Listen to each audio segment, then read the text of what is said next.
Olá, meus amigos do CIE. Uma honra participar desse projeto aqui de levar conhecimento para tantas pessoas. Meu nome é Regis Bronzatti, sou advogado, mestre em ciência da computação e especialista na Lei Geral de Proteção de Dados. E gostaria de dividir aqui com vocês hoje um pouquinho da minha experiência, do meu conhecimento sobre essa lei que já está em vigor e que está afetando tantas organizações neste momento. O que é a Lei Geral de Proteção de Dados? A lei, ela basicamente se preocupa com três coisas, que não necessariamente estão escritas na lei, mas subentende-se que esses assuntos são tratados durante todo o texto vigente. O primeiro grande tema que a lei trata é sobre vazamento de dados pessoais. A lei quer proteger os dados pessoais que são coletados em várias transações hoje de negócios. No momento em que você faz uma compra, seja ela num ambiente físico, por exemplo, numa farmácia, seja num ambiente virtual, num sistema de comércio eletrônico. E a lei não quer que esses dados sejam usados de forma indevida. Ou seja, não se pode coletar, por exemplo, dados pessoais de um colaborador para fazer o seu cadastro, a sua ficha de registro de empregados, e depois esses mesmos dados serem compartilhados com uma terceira empresa para vender, por exemplo, plano de telefonia. Ou seja, eu estou fazendo um uso indevido desses dados pessoais.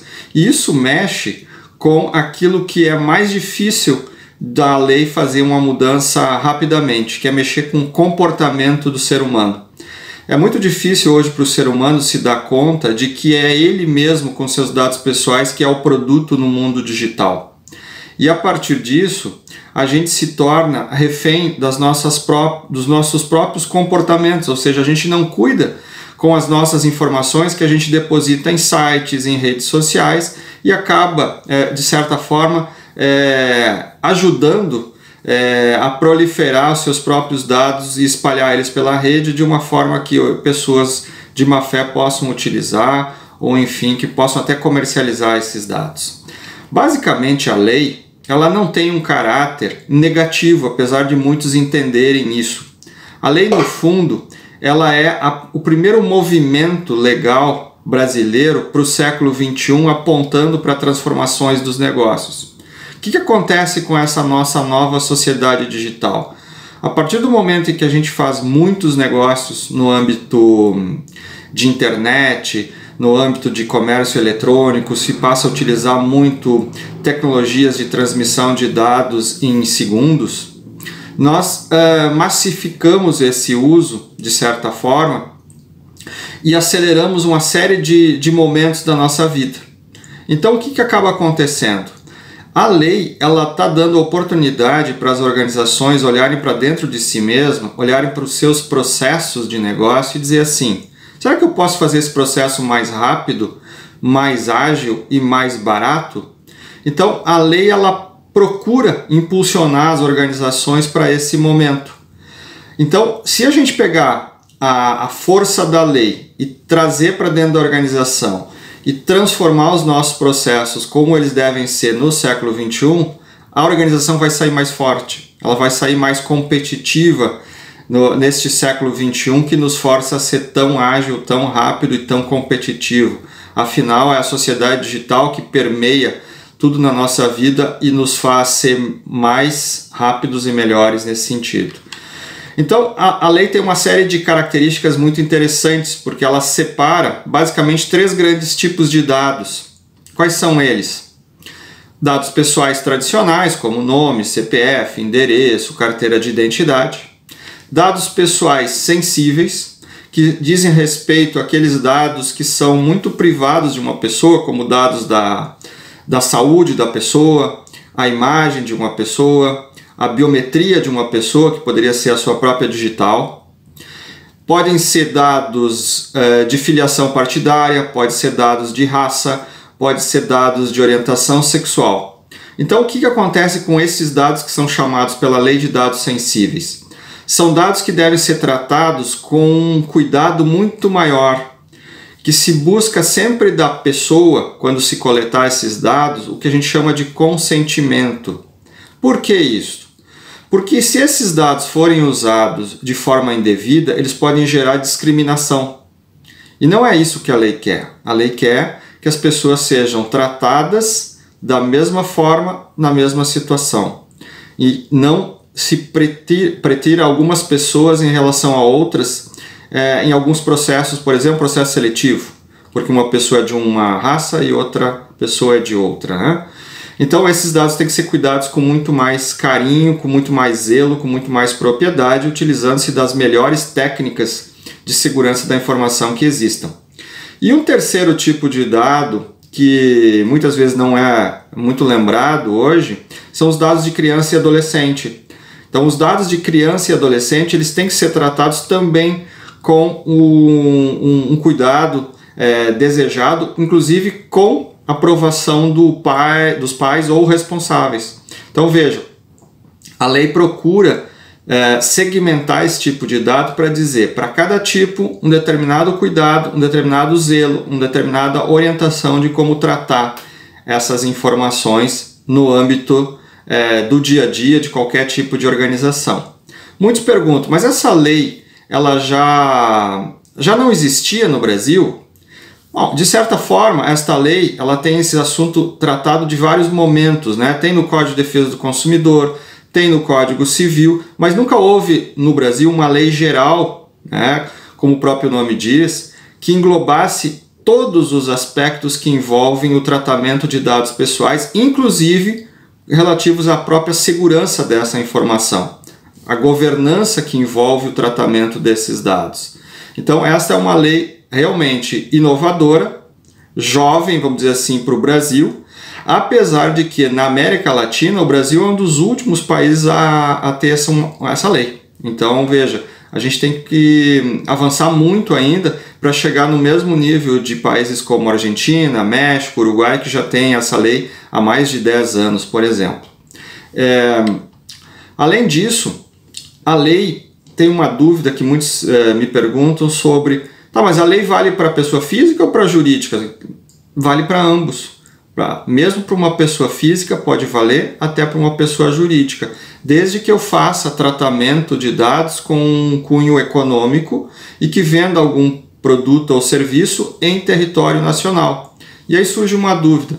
Por exemplo, um site estrangeiro, que alguém faça uma compra, por exemplo, num site da China, e use os seus dados pessoais como cartão de crédito. A lei se aplica a esse site que está na China? Sim, a lei se aplica. Por quê? Porque se o dado for coletado no Brasil, mesmo que o serviço de internet esteja presente no exterior, mesmo que a sede desta empresa seja no exterior, a lei se aplica. Isso que a gente chama de princípio da extraterritorialidade. É a primeira lei no Brasil que vai além fronteiras. Ela não delimita mais agora o cenário nacional, os limites físicos do Brasil. Uma empresa pode estar fora do Brasil e mesmo assim ter a sua competência alcançada porque ele vendeu para um brasileiro. A lei trabalha com 10 bases legais para o tratamento de dados, ou seja, para que eu possa fazer coleta de dados, armazenamento de dados, enfim, uma série de atividades que manipulem esses dados em meu benefício, eu tenho que seguir 10 regramentos. O primeiro e mais óbvio é o seguinte: se eu pedir consentimento da pessoa, seria a primeira base legal. Ou seja, eu posso manipular esses dados tranquilamente porque ela me deu o próprio consentimento.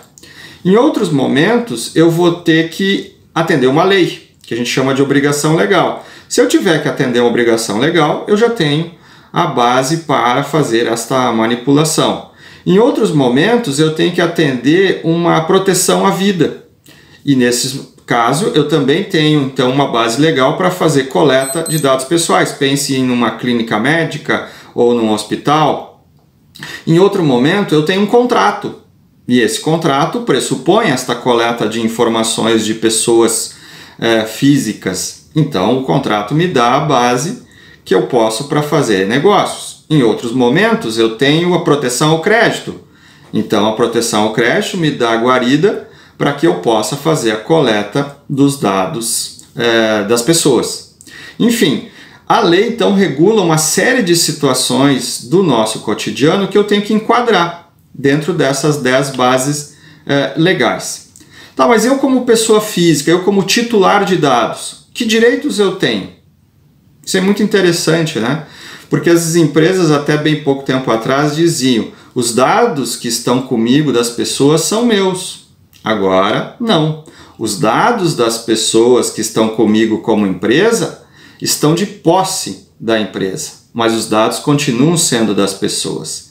Então há uma mudança de comportamento aqui gigantesca, que isso afeta muito a área comercial, a área de marketing. Por quê?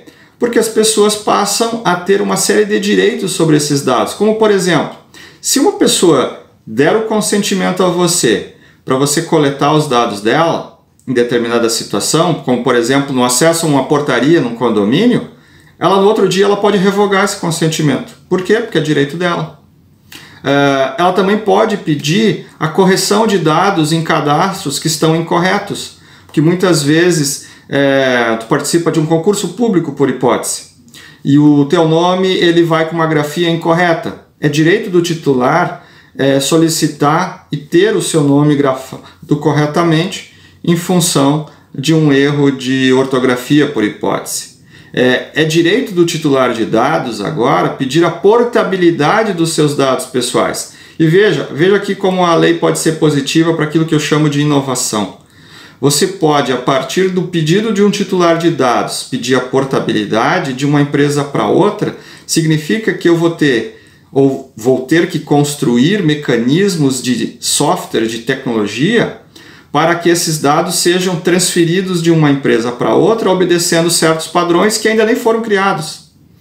Então esta lei ela vai criar uma série de cenários novos que vão permitir inovações no mundo da tecnologia e que vão possibilitar a facilidade para os titulares de dados transitarem com os seus dados em diferentes tipos de negócio. Isso é muito salutar, né, para aquilo que a gente chama de inovação, de disrupção. Muitas empresas startups surgindo vão poder surfar esta onda de portabilidade de dados, né?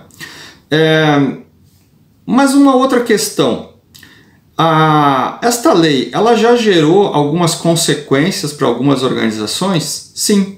Algumas organizações já foram punidas não com base na LGPD, mas com base até na defesa do Código do Consumidor, onde empresas coletavam dados em excesso e tiveram esses dados vazados, seja por um hacker, seja por má fé de um próprio colaborador interno desta empresa, e foram multadas pelo Ministério Público, pelo PROCON, pela Senacom, né, que são entes jurídicos que trabalham na defesa do consumidor. Então, a partir da existência desta lei, surge uma nova figura, surge um novo ente jurídico que vai regular esta relação entre organizações que coletam dados e os próprios titulares de dados. Essa organização se chama ANPD, Autoridade Nacional de Proteção de Dados, que vai fazer toda essa regulação, que vai regular a própria lei, né? Ainda temos 25 a 30 artigos da lei para serem regulamentados, que vão dar mais credibilidade, que vão dar mais segurança às organizações sobre o que elas podem e o que não podem fazer com dados pessoais no seu âmbito de atividade. Então, essa autoridade nacional ela já tem o decreto publicado e está aguardando agora a nominata dos seus diretores para começar a entrar em atividade e provavelmente no início vai ter um caráter pedagógico de regulamentar para as organizações quais são realmente as dúvidas que essa lei gerou e como que vai se dar a solução para elas. Ela também vai ter um poder de sanção, né? A própria lei estabelece 9 tipos de sanção administrativas que podem ser geradas sobre organizações que falharem nesta guarda dos dados ou no uso dos dados, que vão desde uma simples advertência até uma multa de até 2% do faturamento da organização ou até 50 milhões. Então são multas altíssimas que vão ter que ser realmente cuidadas no âmbito do dia a dia da organização, né? Qual é a preocupação das organizações? Como é que elas se adaptam a essa nova lei? Não é um processo simples que se faça da noite para o dia ou se faça em 24 horas. Basicamente, o que as organizações vão ter que fazer a partir de agora é olhar para os seus processos internos, a sua área de recursos humanos, a sua área de vendas, a sua área de marketing, a sua área jurídica, a sua área de tecnologia da informação e todos os outros processos que lidem com dados pessoais, vão ter que mapear esses processos, vão ter que saber por onde os dados transitam, e quanto mais digital, mais fácil é de identificar, porque existem ferramentas de tecnologia para fazer esse mapeamento. Mas o mais importante é que, após feito esse mapeamento, se gere o que a gente chama de matriz de riscos. O que é uma matriz de risco? É uma classificação que se faz sobre todas aquelas situações em que dados pessoais podem ser violados ou terem o seu uso indevido. E a partir dessa matriz de risco, se monta um plano de ação para se diminuir esse risco, se mitigar esse risco, de forma que a organização se torne mais segura na manipulação desses dados. Então, e como se dá isso, né? Basicamente, tem duas áreas que são fundamentais nesse processo de mitigar riscos. A primeira é a área jurídica, como vocês podem perceber. Eu posso fazer isso através de contratos, de ajuste em termos de adesão, em formulários cadastrais, né, que podem ser colocados no site, podem ser colocados nas portarias, nos documentos internos da empresa, políticas que vão ser estabelecidas na organização, no próprio contrato de trabalho. Então tem todo um conhecimento jurídico que é fundamental para que isso aconteça. Mas tem uma outra área que vai ser também, e é muito impactada, que é a área de tecnologia da informação. Não podia ser diferente. Basicamente, o século XXI diz, se o teu negócio está se digitalizando, tu precisa muito da tecnologia da informação e, portanto, tu precisa ter um ferramental que dê guarida, que dê sustentação, que proteja a organização de fuga dessas informações. Então, a tecnologia da informação vai precisar controlar muitos logs, o que as pessoas fazem, que dados elas manipulam, para onde elas enviam, para onde elas armazenam, durante quanto tempo esses dados ficam armazenados, e vai criar mecanismos de guarda e proteção desses dados para que invasores externos à organização não roubem esses dados e que pessoas de má fé internas também não levem esses dados para fora, porque afinal de contas a lei diz que você tem que proteger os dados das pessoas que você colheu. Ah, mas que tipos de pessoas, que tipos de dados nós colhemos? Quando eu faço um negócio, eu colho dados de um cliente. Né? Uma pessoa física, eu colho o seu CPF, eu colho o seu nome, eu colho o seu e-mail. Quando eu contrato uma pessoa, eu coleto dados dos meus colaboradores, dos meus funcionários. Quando eu contrato empresas terceirizadas, fornecedores, eu também faço negócio com pessoas e coleciono uma série de dados dessas pessoas e armazeno comigo. Então veja, existe um universo em torno da minha organização que a gente poderia representar num sistema solar, né? Onde a minha organização é o Sol. E todos aqueles que orbitam em torno de mim, seriam os planetas, seriam meus colaboradores, meus clientes, meus prestadores de serviço, meus representantes comerciais, minhas associações, o governo poderia ser um ente que é conectado à minha organização também. Então, é em cima desses dados é que eu tenho que proteger. Então, a organização ela vai criar esses métodos de controle, né? Eu chamo de jornada LGPD, e vai paulatinamente avançando para mitigar todos esses riscos. E no final, vai criar uma série de políticas que vão ser estabelecidas com as pessoas que orbitam nesse sistema solar. Quais seriam políticas que vão ter que ser implementadas ou aprimoradas para quem já tem? Política de segurança da informação. Eu preciso melhorar como eu cuido da informação, seja ela digital ou seja física, porque a lei não é só para o mundo digital, ela também vale para informações que estão armazenadas no papel, que podem estar dentro de um armário na empresa, em formulários antigos cadastrados há muitos anos. Então eu preciso ter guarda desses documentos também. Isso faz parte da política de segurança da informação, dos ativos da minha organização. eu preciso ter uma política de privacidade, eu preciso dizer para as pessoas com quem eu me relaciono como eu coleto dados, o que eu faço com eles, durante quanto tempo eu armazeno. Então tem uma série de regramentos, uma coisa é com clientes, outra coisa é com colaboradores. E eu preciso no final estabelecer um método de governança. Quais são os indicadores que eu quero manter na minha empresa para saber se eu estou adequado ou não à LGPD?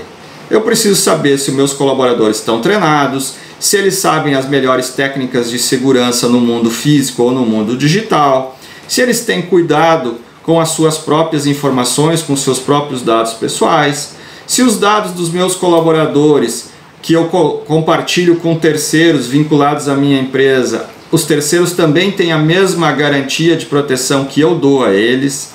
E esses são os mecanismos de governança que eu vou ter. E obviamente eu preciso na minha organização treinar muitos colaboradores. Por quê?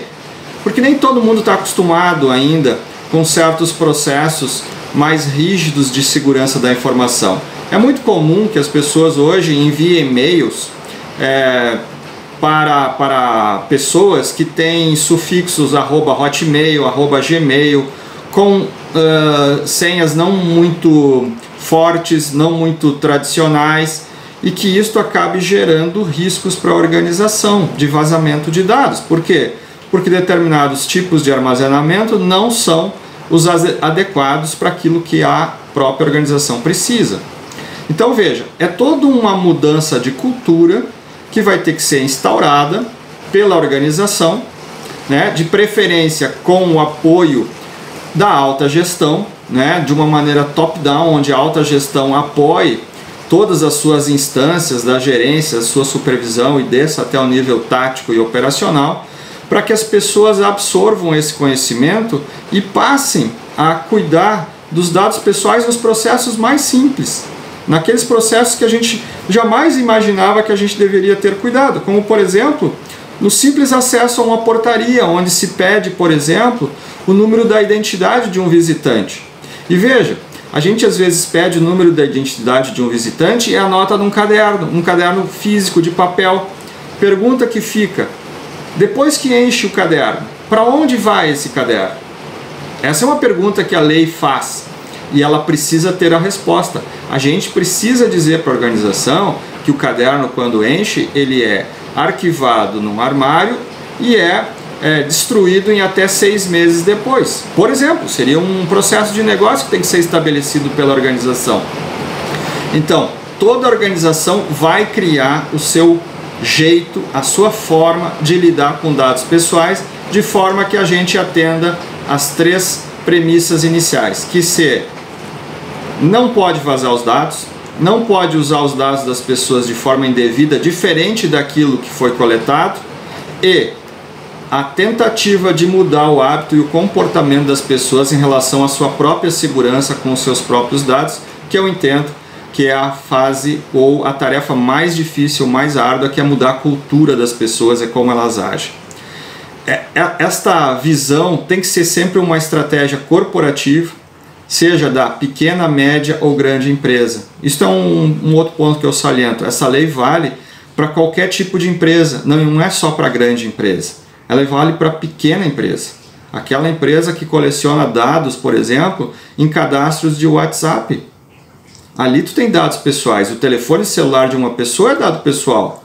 Uma padaria da esquina pode colecionar dados pessoais e vender mais do que a padaria que não coleciona o WhatsApp dos seus clientes para avisar quando sai a fornada do pão quentinho.